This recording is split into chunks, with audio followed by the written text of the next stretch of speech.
Señor, estamos en vos, mostrando tu amor, tu bondad y paz, mucha paz.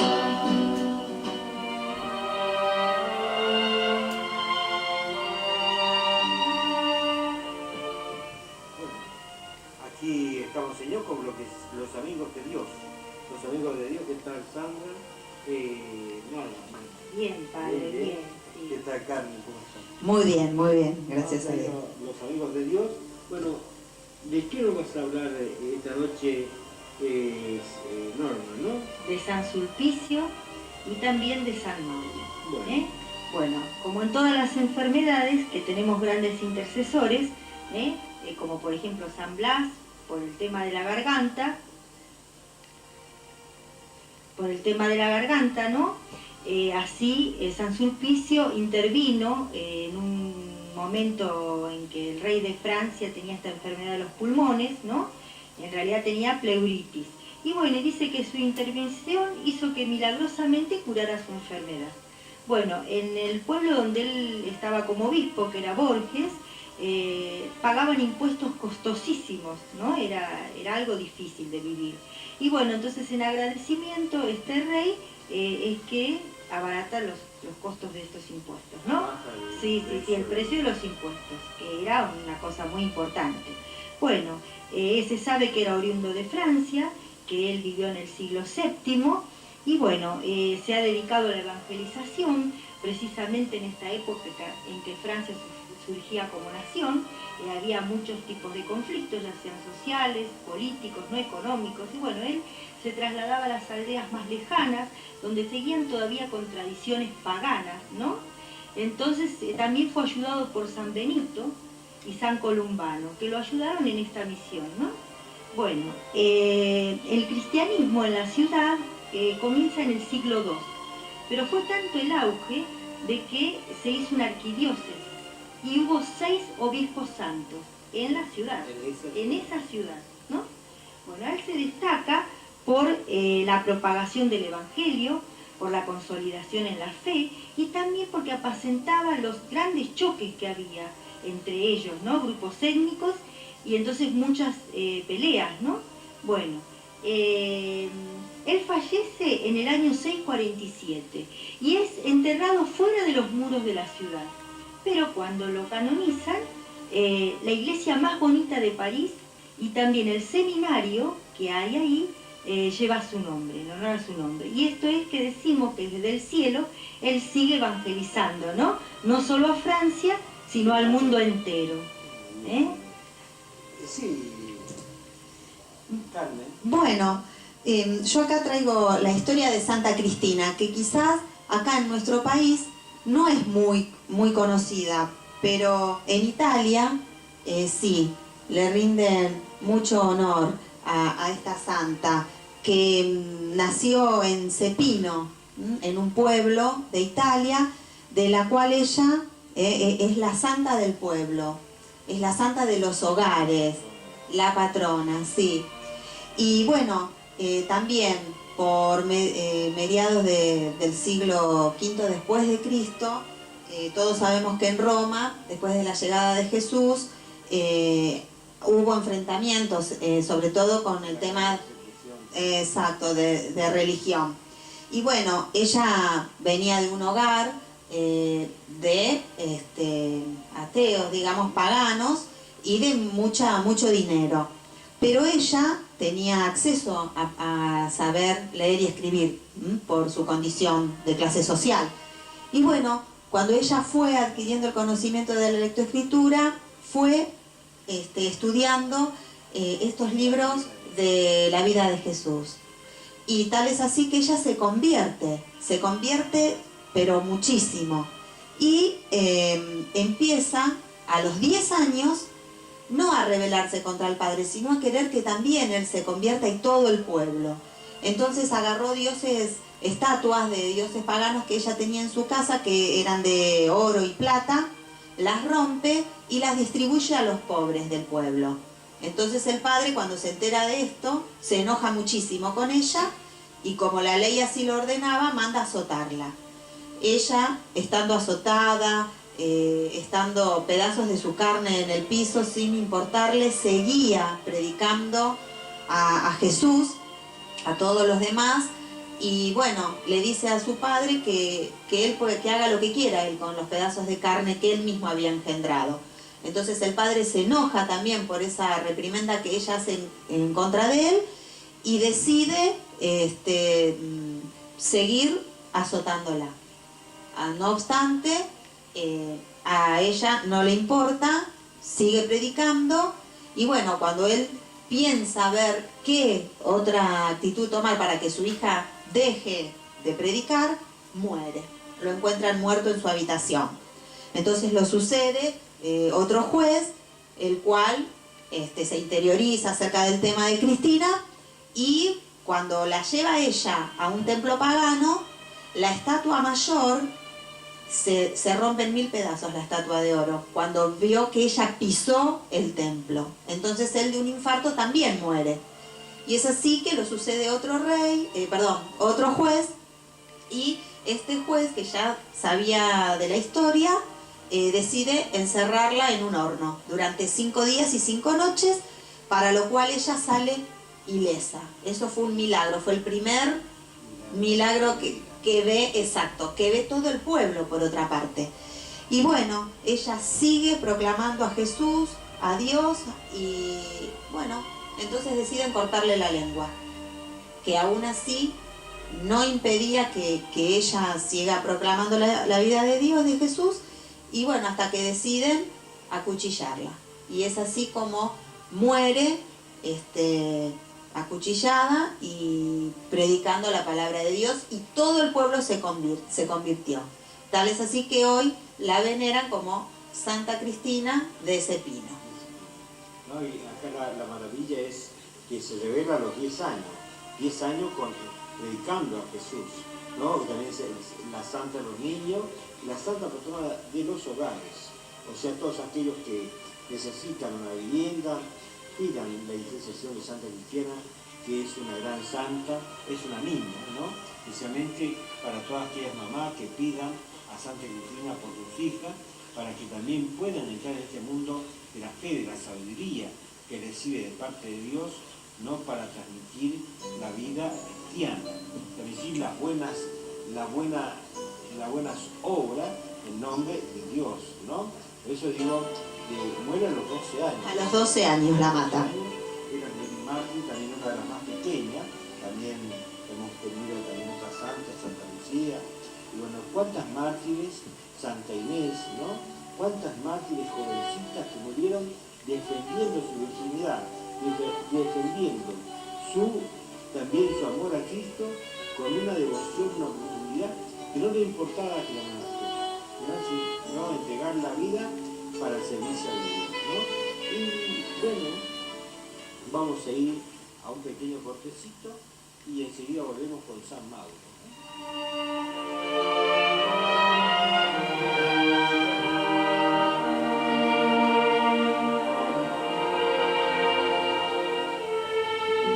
Aquí estamos, Señor, mostrando tu amor, tu bondad y paz, mucha paz.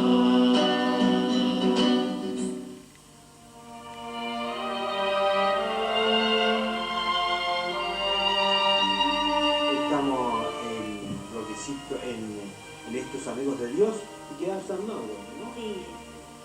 Padre San Mauro es uno de los primeros discípulos de San Benito, Mauro Abad. Corre más o menos el año 500, y Benito era un patriarca romano, que él consideraba que su vida era vacía, le faltaba algo. Entonces es como que decide seguir una vida monástica.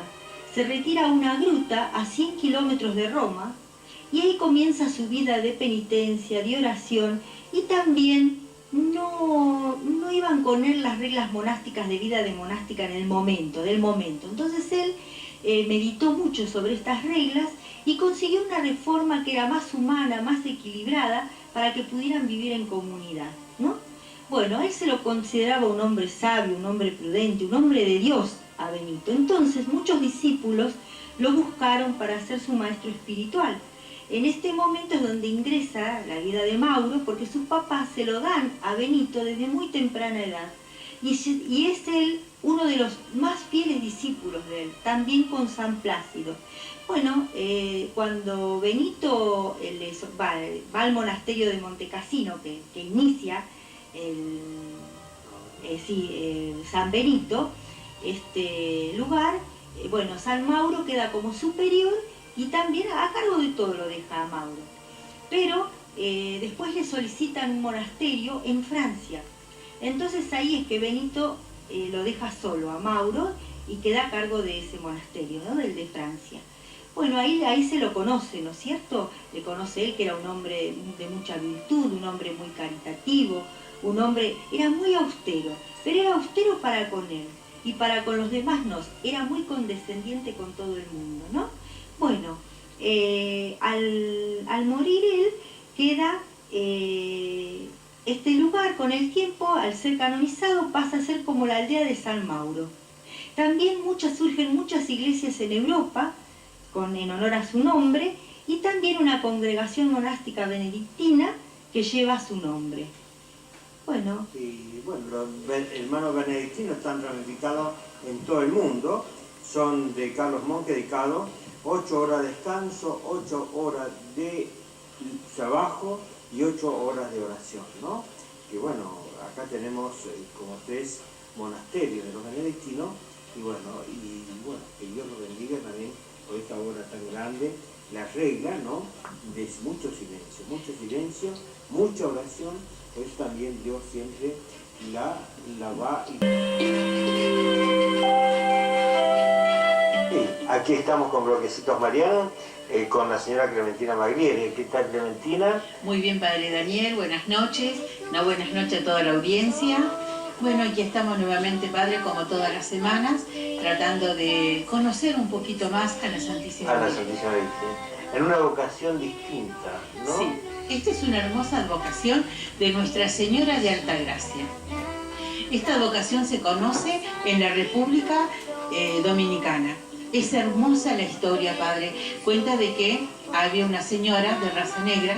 Ella recibía en su casa a todos los enfermos, a todos los ancianos, a los más pobres. Ella los cuidaba, los tenía en su casa bajo esta advocación de Nuestra Señora de Altagracia. Luego dice que milagrosamente el cuadro de la Santísima Virgen se va a Santo Domingo, donde va y viene. También es un milagro, un misterio, dice. Entonces quisieron hacerle ahí una iglesia. Y lo han hecho, donde hoy en día se venera a Nuestra Señora de Altagracia, ¿no? En la población de Higuey. Higuey. Sí. Bueno, es una hermosa advocación, muchas conversiones, muchos milagros, todo lo que ahí se realizan. También hay una joven que le pidió a su padre, esto en el año 1530, sí, 1512. Entonces le pide al papá que le consiga el cuadro de Nuestra Señora de Altagracia. El papá de esta joven no lo consigue por ningún lado, no lo puede comprar, no lo encuentra. Y dice que en un viaje, se ve que este señor hacía viajes, y lo comenta, y consigue el cuadro de Nuestra Señora de Altagracia. Se lo lleva a la hija, que ella lo había visto en sueños. Y bueno, y a partir también de ahí, son grandes los prodigios y los milagros que hace por intercesión, ¿no es cierto? Bajo la advocación de Nuestra Señora de Altagracia. Sí, recuerden que María, la primera intercesora, ¿no? Ante su Hijo Jesucristo, y después, como estuvimos con los amigos de Dios también, grande es la intercesión de la Madre. Inclusive cuando intercede, le falta el vino, le dice, ¿no? Y él te dice, todavía no ha llegado mi hora. Pero después, en forma tan sencilla y humilde, dice, hagan todo lo que él les diga. Claro, porque la Santísima Virgen está siempre atenta a las necesidades de sus hijos. De sus hijos. De su hijo en ese momento y de sus hijos en este momento, en todos los tiempos. Porque venerar a la Virgen es venerar también a Cristo. Uno no puede separarlo como una mujer común ni como un hombre común, sino es el Hijo de Dios. Y en él está la gracia, ¿no?, de ser la Madre de Dios, y también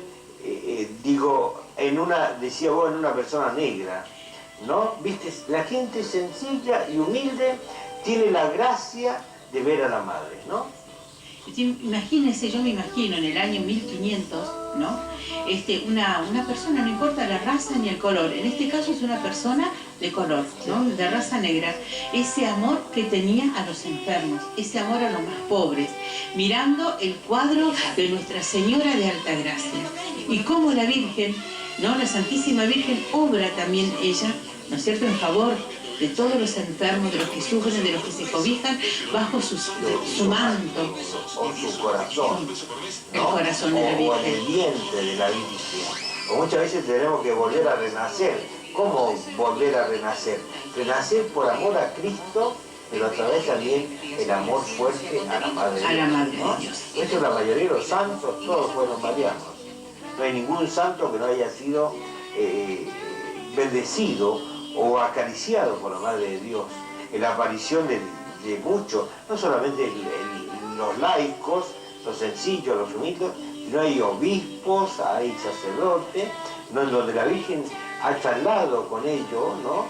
Y le ha dado también la gracia, ¿no? Dice, no hay ningún santo que no haya sido bendecido o acariciado por la Madre de Dios, en la aparición de muchos, no solamente los laicos, los sencillos, los humildes, sino hay obispos, hay sacerdotes, ¿no? En donde la Virgen ha charlado con ellos, ¿no? Y le ha dado también la gracia, ¿no? Dice, el primer milagro de ofrecerle el Hijo. Cuando era pequeño, San Antonio, por ejemplo, recibe los brazos de la Virgen al niño que tiene el brazo. En muchos lugares, en la sencillez, ¿no? De las personas, por eso la iglesia es incauta y ve si es de Dios, el camino empieza a abrirse y va mirando también que el pueblo va metiéndose en la casa de Dios abierta por las puertas de la Virgen. Por ejemplo, Nuestra Señora de Fátima, Nuestra Señora Lourdes, ¿no? Y también, ¿no? Nuestra Señora de Alta Gracia. Nuestra Señora de Alta Gracia significa que se abajó, pero también los elevé a todos los pobres al corazón de su Hijo Jesucristo, especialmente de esta santa, de esa señora que compartía la comida, curaba a los enfermos, ¿no? Y también, no es porque sea de color, sino en Santo Domingo la mayoría, ¿no? De la población tiene un poquito, ¿no? De color americano, color también en donde Dios ama, todos los colores son de Dios, pero en donde hay sencillez, humildad, alegría continua, como tienen los dominicanos, ¿no? Los cubanos, los brasileros, ¿no? Que tienen gran cantidad también La raza negra, o sea... de raza negra, porque bueno, había sido los esclavos de aquel momento que lo trajeron no para América, pero a la vez también este es el sentido que Nuestra Señora de Alta Gracia no ha bendecido al pueblo dominico de Santo Domingo, ¿no? Y le enviamos cariño especial a las hermanas de la caridad que también están trabajando fuertemente con los enfermos y con la educación. Vamos a un pequeño cortecito y enseguida volvemos, ¿no? Evangelio de nuestro Señor Jesucristo según San Lucas. Muchos han tratado de relatar ordenadamente los acontecimientos que se cumplieron entre nosotros, tal como fueron transmitidos por aquellos que han sido desde el comienzo testigos oculares y servidores de la palabra. Por eso, después de informarme cuidadosamente de todo desde los orígenes, yo también he decidido escribir para ti, excelentísimo Teófilo, un relato ordenado a fin de que conozcas bien la solidez de las enseñanzas que has recibido. Jesús volvió a Galilea con el poder del Espíritu y su fama se extendió en toda la región. Enseñaba en las sinagogas de ellos y todos los alababan. Jesús fue a Nazaret, donde se había criado. El sábado entró como de costumbre en la sinagoga y se levantó para hacer la lectura. Le presentaron el libro del profeta Isaías y abriéndolo encontró el pasaje donde estaba escrito: el Espíritu del Señor está sobre mí, porque me ha consagrado por la unción. Él me envió a llevar la buena noticia a los pobres y anunciar la liberación a los cautivos, la vista a los ciegos, a dar la libertad a los oprimidos y proclamar un año de gracia del Señor. Jesús cerró el libro, lo devolvió al ayudante y se sentó. Todos en la sinagoga tenían los ojos fijos en él. Entonces comenzó a decirles: hoy se ha cumplido este pasaje de la Escritura que acaban de oír. Es palabra de Dios. Gloria a ti, Señor Jesús. Bueno, esta es la palabra del día domingo, ¿no? También, como siempre digo, el domingo es el día del Señor. Pero dos cosas importantes. No hay que ir a cumplir y la otra hay que ir a estar con Jesús. La palabra de este domingo nos marca a un laico comprometido, un laico que empieza su camino, su vida pública, predicando como todos los sábados lo está haciendo en su parroquia, no en la sinagoga, ¿no? Por eso también como laico pueden, ¿no?, de ir predicando en su casa, en su familia, con la palabra de Dios. Porque Dios a todos nos da, nos invita de su sabiduría, en donde nos va sanando el corazón, nos va alegrando la vida, y también siempre estar agradecido de que Él está en medio nuestro, está con nosotros. Por eso el sentido es de ir todos los domingos a la misa. No vayamos a cumplir, porque cuando vamos a cumplir vamos enchinchados, nos costó para levantarnos, ¿no?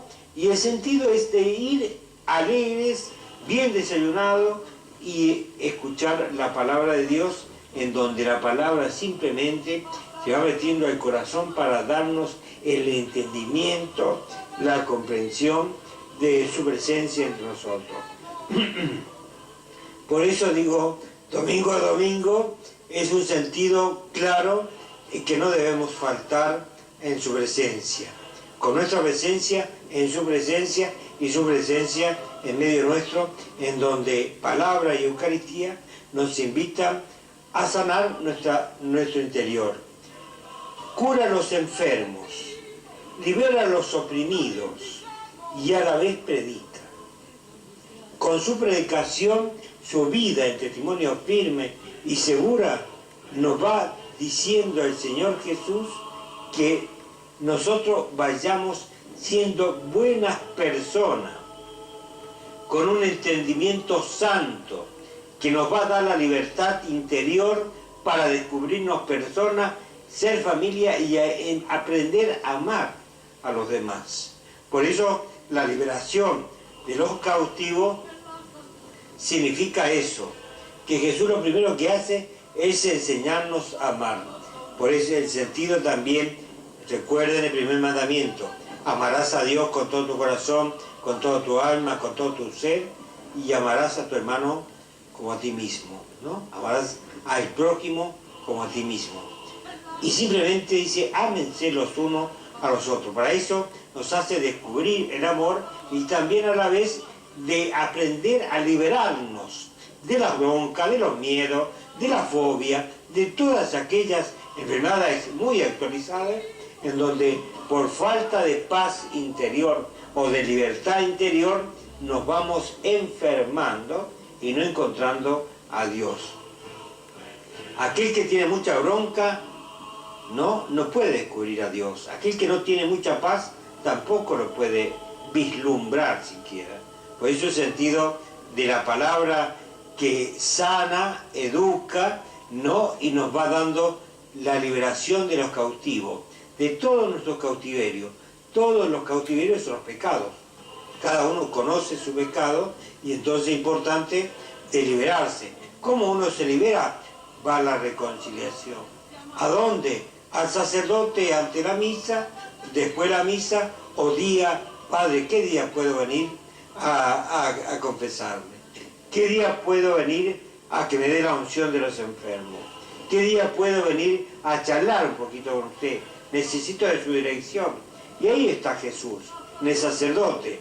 Por eso son también, no solamente este Jesús, el sumo sacerdote, el gran ungido, sino que también todos los sacerdotes, ¿no?, son ungidos por la presencia y el Espíritu de Dios, ¿no?, desde el Papa hasta el último sacerdote que fue ordenado.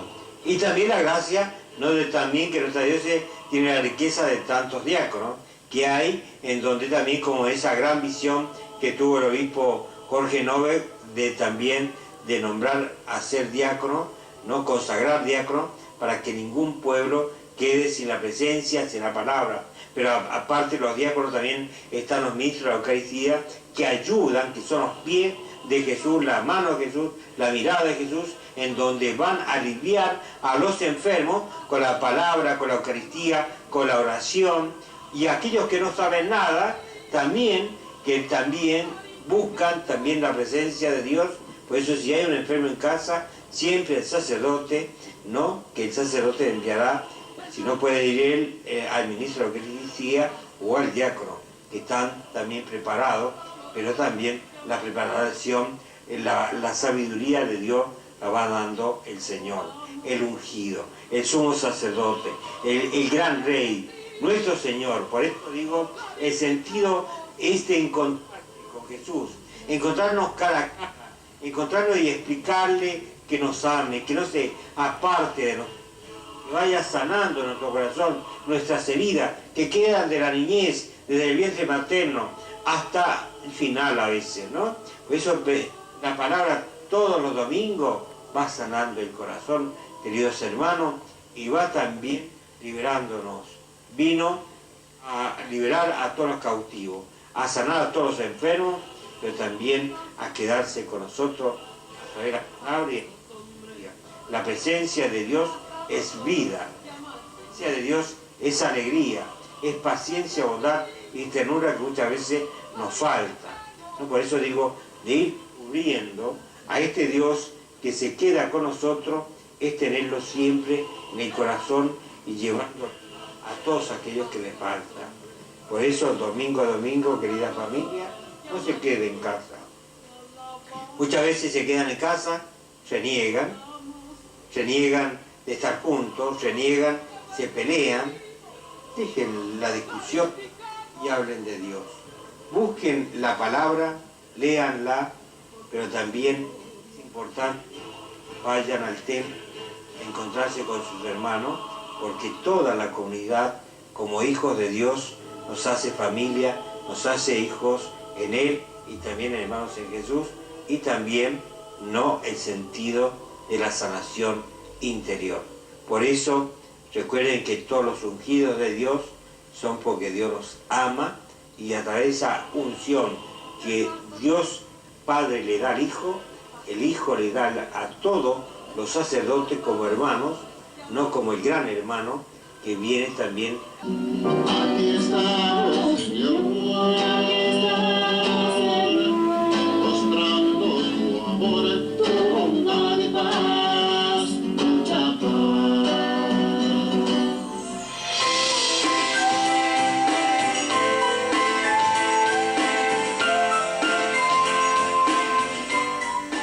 Bueno, vamos a hacer dos cositas a la vez. La oración final, ¿no? Y también testigo de la fe, ¿no? Así que Clementina nos trajo una oración muy linda, la cual vamos a tocar el tema de la fe. Quisiera ser padre. Quisiera ser cálido colchón de plumas para los que tienen por cama el duro suelo. Quisiera ser pan crocante y tibio para saciar el hambre del que no tiene. Quisiera ser agua pura y fresca para calmar la sed del peregrino. Quisiera ser fuego ardiente y calor del sol para el que sufre de frío en invierno. Quisiera ser suave brisa que acaricia y no huracán que destruya. Quisiera ser pétalo perfumado que embriague y deleite. Quisiera ser melodía que arrulle y conforte el alma. Quisiera ser sonrisa que halague y alegre el alma herida. Quisiera ser apretón de manos, que traspasen con calidez y amor al abandonado. Quisiera ser cálida mirada para los ojos tristes que imploran amparo. Quisiera ser luz brillante de estrellas y luna que alegre la penumbra que en muchas almas están inmersas. Y por último, quisiera ser presencia de Dios para todos los corazones heridos. Quisiera ser lo mejor de la vida para el bien de los demás. Este es un poema de Elsa Velotto. Sí, ¿no? Es una oración muy linda, más que poema, oración, ¿no? Y quisiera ser gracia de Dios, como también Nuestra Señora de las Gracias, para siempre transmitir la buena misión de todos los hombres y de todas las personas, ¿no? ¿Qué tal, Carmen, no? Sí, es una quería- oración, perdona que te profunda, corte, sí, para reflexionar, porque muchas veces nos levantamos todas las mañanas y bueno, a ver si tengo que hacer esto. Y también podemos pensar, aparte de hacer todas nuestras obligaciones, el hecho de qué cosas quisiera hacer, ¿no? Por el otro, por mi amigo, por mi vecino, por mi hermano, que esas cosas es como que se están perdiendo. Tratar de suavizar, de que pensemos en base al otro también, ¿no? Ese quisiera ser también, Clementina, nos lleva también a reflexionar interiormente, en la cual también de la libertad, yo lo que veía también en este tiempo, la libertad, ser libres interiormente, libres sin atadura, como decía la palabra, pero también no hay una libertad interior. Yo no sé si lo ubica, me entendé la pregunta que Sí. me punto. Yo creo padre, que para poder tener esa libertad interior tendríamos que tener un corazón lleno de amor. Entonces, mientras miramos al mundo y miramos al prójimo con amor, yo puedo obrar y trabajar y hacer todo cuanto mi alma y mi espíritu deseen, pero todo en base al amor. San Francisco decía que él veía a todas las personas, ¿no?, como si viesen a Jesús, como si viese a Cristo. Entonces, desde esa libertad que a mí me da de ver a mi hermano, de verlo a un Jesús o de verlo a una María, ya mi corazón se transforma. ¿Por qué? Porque en mi alma hay paz, hay amor. Y vemos de que nos vemos a todos los hermanos como hijos de Dios. Y de ahí nace esa libertad. Pero la libertad de escuchar música, la libertad de ayudarlo, la libertad de trabajar, la libertad de sentirme bien, de sentirme feliz. Porque la felicidad está en nosotros. Pero la felicidad también nos da esa libertad interior para poder vivir en este mundo como a la vez no viviéramos. Exacto. ¿No? Siguiendo Estando, pero no siendo del mundo, del ¿no? mundo, no con todo lo que destruye. Entonces, no, de buscar siempre los que no traen la paz, los que no traen el amor. Ver feliz a un hermano es sentirme feliz yo, ¿no? Exacto. Tiene que ver también con el egoísmo. Con el egoísmo. Carmen, ¿se enseña en los colegios así que aprendan a tener la libertad de conciencia, la libertad de racionar, ¿no? En sentido, porque la libertad interior, uno la descubre cuando es chico, pero lo aplica cuando grande.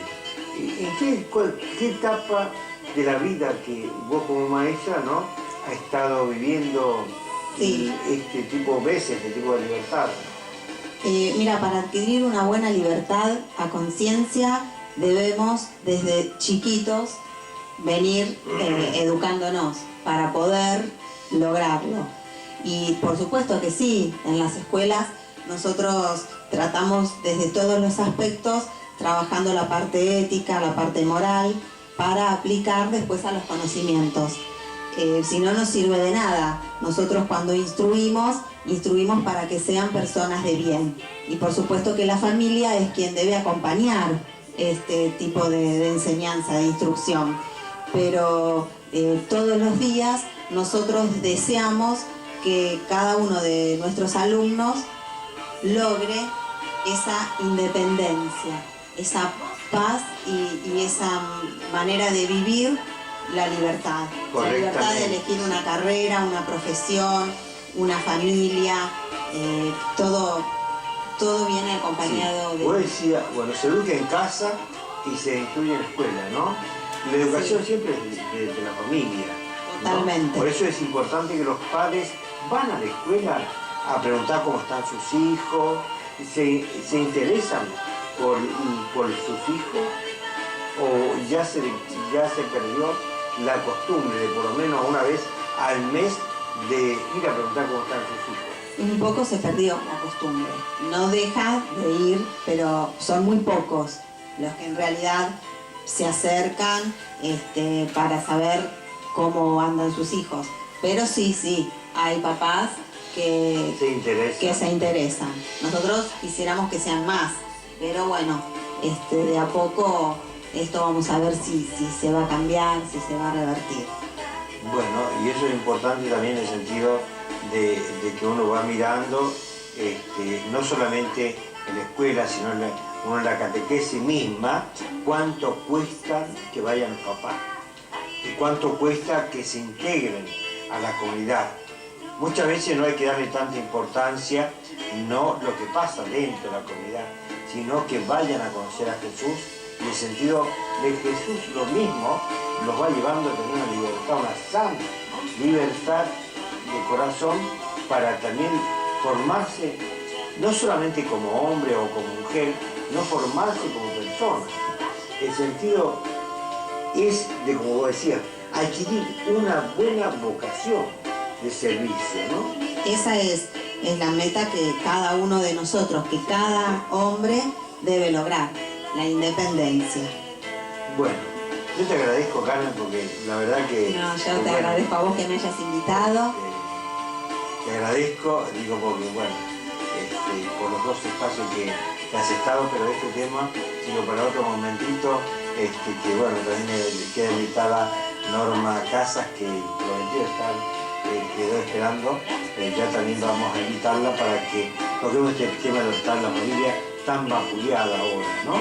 Así que bueno, ahora le rezamos, ¿no?, a la Madre de Dios, y bueno, que ella los acompañe en Nuestra Señora de la Alta Gracia, que siempre estemos alegres, mirando a Cristo, también defensor de los pobres, de los enfermos, liberador de los cautivos y también sanador de todos aquellos que lo buscan. El ángel del Señor anunció a María y concibió por obra y gracia del Espíritu Santo. He aquí la servidora del Señor, Hágase en mí según tu palabra. y el Verbo de Dios se hizo carne, Y habitó entre nosotros. Dios te salve María, llena eres de gracia, el Señor es contigo, bendita tú eres entre todas las mujeres, y bendito es el fruto del vientre de Jesús. Santa María, Madre de Dios, ruega por nosotros pecadores, ahora y en la hora de nuestra muerte. Amén. Gloria al Padre, al Hijo y al Espíritu Santo. Como era en un principio, ahora y siempre, por los siglos de los siglos. Amén. Bueno, agradecemos a los dos camarógrafos que nos han ayudado ahora, el día de hoy, también a don Oscar y también a don Rubén Lobos, que también nos ha estado acompañando. Que esta bendición vaya para todos ustedes, querida familia, queridos amigos enfermos. No bajen los brazos, sino llénense de Dios, escuchando su palabra, y vayan a sus parroquias a pedir a que le lleven, le acerquen la Eucaristía. Que el Señor los bendiga, los proteja. Amén. Haga brillar sus rostros sobre ustedes, les conceda salud y trabajo. Amén. Vuelva a su mirada a ustedes y les conceda la paz. Amén. Que los bendiga en el nombre del Padre, del Hijo